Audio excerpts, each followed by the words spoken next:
Good day everyone, I'm Aaron L. Kibote and I will be discussing the facets of faith in Lipa. So before we start, allow me to introduce my co-reporter, Miss Janica Maliviran. So now, ano nga po ba ang facets of faith?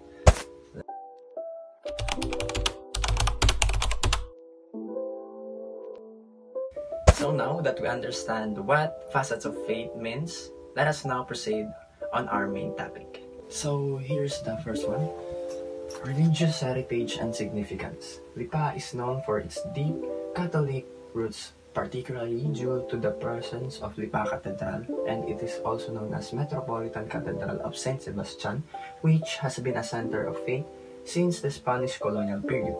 It also became famous for the Miracle of the Roses in 1948, where Sister Teresita Castillo, a Carmelite nun, reported seeing apparitions of the Virgin Mary, which attracted pilgrims and strengthened local devotion. So, meaning, mula pala noong Spanish colonial period, naging central of faith na ng karamihan ang Lipa Cathedral or yung tinatawag na Metropolitan Cathedral of Saint Sebastian. So, kung ating i-imagine, ay napakatagal na nito. So, kung di ako nagkakamali, ang Spanish colonial period ay year 1565 hanggang 18 ganun. And fast forward, noong 1948, naging kilala ang Cathedral of Lipa dahil sa hindi kapanipaniwalang pangyayari, at ito ay nangyari kay Sister Teresita Castillo, at ito po ay ang isang Carmelite nun na sinasabing nakita daw niya si Virgin Mary, at iyon ang naging isang way para magkaroon ng pag-asa or mas mapalakas ang pananampalataya ng mga tao when it comes to religion. Next, devotion to the Virgin Mary. To Our Lady, Mediatrix of all grace is a title given to the Virgin Mary after the supposed apparitions at the Carmelite Monastery in Lipa in 1948. Despite some controversies, devotion to the Virgin Mary continues to grow, with many Filipinos considering the apparitions a sign of Mary's intercession. So, meaning, the people of Lipa have the special devotion to the Virgin Mary, especially after the claimed apparitions in 1948, which is ito nga po yung nangyari kay Sister Teresita Castillo, na nakita daw po niya si Virgin Mary. And Mary was given the title Our Lady, Mediatrix of all grace. And while the event was controversial, many Catholics in Lipa and across the Philippines believes the Virgin Mary continue to guide and protect them through their prayers. Dito mas napalalim yung faith ng maraming tao, hindi lang sa mga taga-Lipa kundi sa lahat or sa all around the Philippines. Yan. And now, cultural influence of faith. Faith in Lipa doesn't only influence religious practices but also local traditions, festivals, and daily life. The city holds celebrations such as Fiesta de Sebastian, which reflects the blending of religious devotion and cultural identity. Additionally, Catholic values are often integrated into the local way of life, guiding community interactions and values.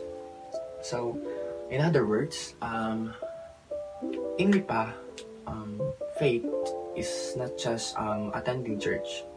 It shapes daily life and cultural traditions. Like for example po, pagpiyesta po sa Lipa, people come together kahit po yung iba po ay bumabiyahe pa ng malalayong lugar para po makakapag-celebrate ng kanilang faith through procession, masses, and community gatherings. So, Catholic values are part of the local culture, influencing how people treat each other and what they believe is important. This shows that faith isn't just a personal practice, but something that brings the whole community together. So that's all. That's all for today. Hope you learned something, and the discussion or our discussion will continue by Miss Janica Malibiran. Thank you. Good day everyone, my name is Janica Maribira and I will continue the discussion. Places of worship and pilgrimage. Diba, are several significant places of worship, including the Mount Carmel Church, known for its peaceful atmosphere, and the Carmelite Monastery where the Miracle of the Roses took place. These sites have become pilgrimage destination for many people seeking spiritual experiences. Dito, ang Lipa daw po ay mayroong mahalagang lugar ng pagsamba at kabilang ng simbahan ng Carmel. At ang Carmel ay kilala bilang sa mapayapang kapaligiran nito. At sa lugar ng Carmel, doon din daw po naganap ang isang himalang roses. At naging isang destinasyon ng paglalakbay para sa mga naghahanap ng spiritual na karanasan. At ngayon po ay dumako tayo sa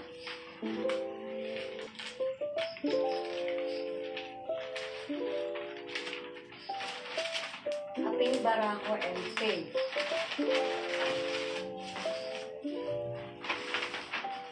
Pasensya na po kung magkadikit sapagkat wala na kaming space. So, yun na nga po. Kaping Barako and Faith.